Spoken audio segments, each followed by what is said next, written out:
Right. So, if you're playing Vergil and you put the swords on, it's pretty common for people to try to jump away if they're not stuck walking or doing something. The idea is that even if you catch them in the air, when you try to do a helmbreaker or whatever, the swords will just hit them out of your knockdown, which denies you the conversion. I believe most people by now do know about the blistering stuff. You hit them, you activate blistering, and then you do your knockdown. But it's actually also possible to convert without blistering. Quick example here.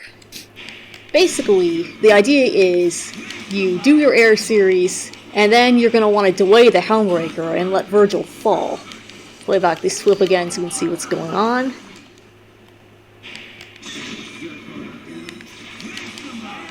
This frame here is basically the height that you want to be at when you do the helmbreaker.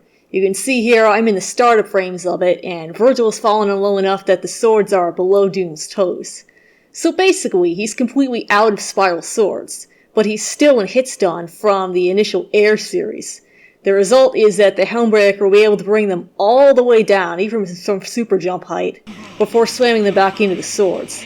And then you can just throw round trip, lunar face, hard tag in the corner like I did here, whatever. So, a couple things to be aware of. For normal jumps, you can get it without much fuss. The main thing to keep in mind is that, assuming you jumped after they did, you'll typically be low enough under them that JH will actually whiff, so skip it. Basically, if they're at max jump height, you do 2Ms, lower than that, you do 1M, and then you delay the helmbreaker.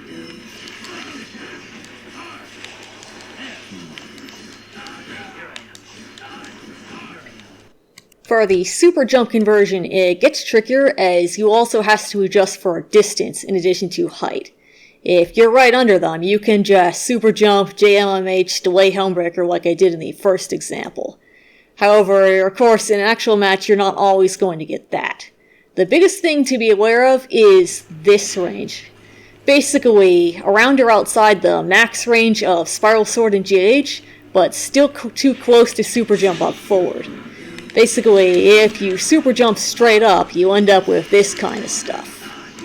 Either you whiff entirely, or you get the conversion, but then you're too far away to actually follow up properly. If you do at least get the round trip to connect, you can still lunar phase in order to fix it. Quick example here. It isn't really reliable though. However, if you super jump forward, you end up with this kind of stuff. Cross up, basically.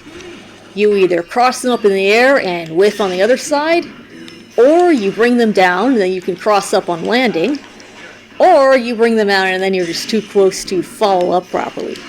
If you cross up in the air and you see that before you actually whiff something, you can still throw the round trip at them, as that will autocorrect. However, that's about as much as you can get out of it. Hence, the more reliable solution for that distance is to just dash in before you super jump. If you can fix your position while you're still on the ground, then you can just super jump right at them and avoid a lot of that stuff.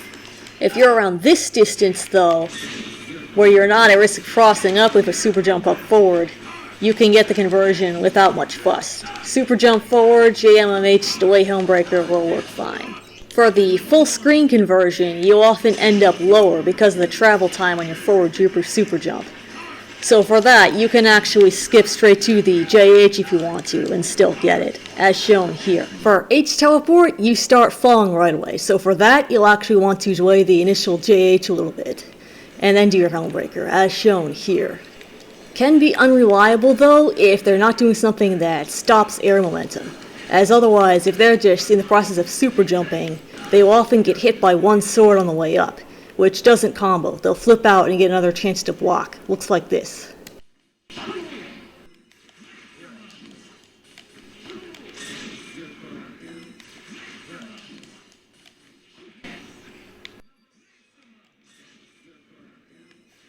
If you're looking to practice, if you haven't noticed from my clips, the easiest way to go about that is to record a dummy going into flight at whatever height you want. That way you can easily control it. Otherwise, you can make them jump or super jump, but then you will have to adjust for height, depending on the timing you put the swords on. Basically, the simplest way to do that is to just use the cinematic flash as time to gauge where they're going to be at. Otherwise, with a dummy set to jump or super jump, another easy way to go about it is DHCing from photon array. That way you get a second hyper flash worth of time to see exactly where they're going to be at when they get hit. And of course, that's a fairly common scenario if you're running the Vergil Doom Shell. You go to DHC Vergil in and they actually get hit by the photon array. Convert that shit from anywhere. Here's an example of me doing it from full screen at super jump height. For that, you do have to DHC pretty early. Basically, right as the first set of photons comes out in order for it to all combo.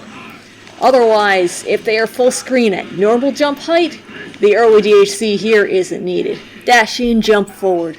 Anyways, hope this helps somebody out. Thanks for watching.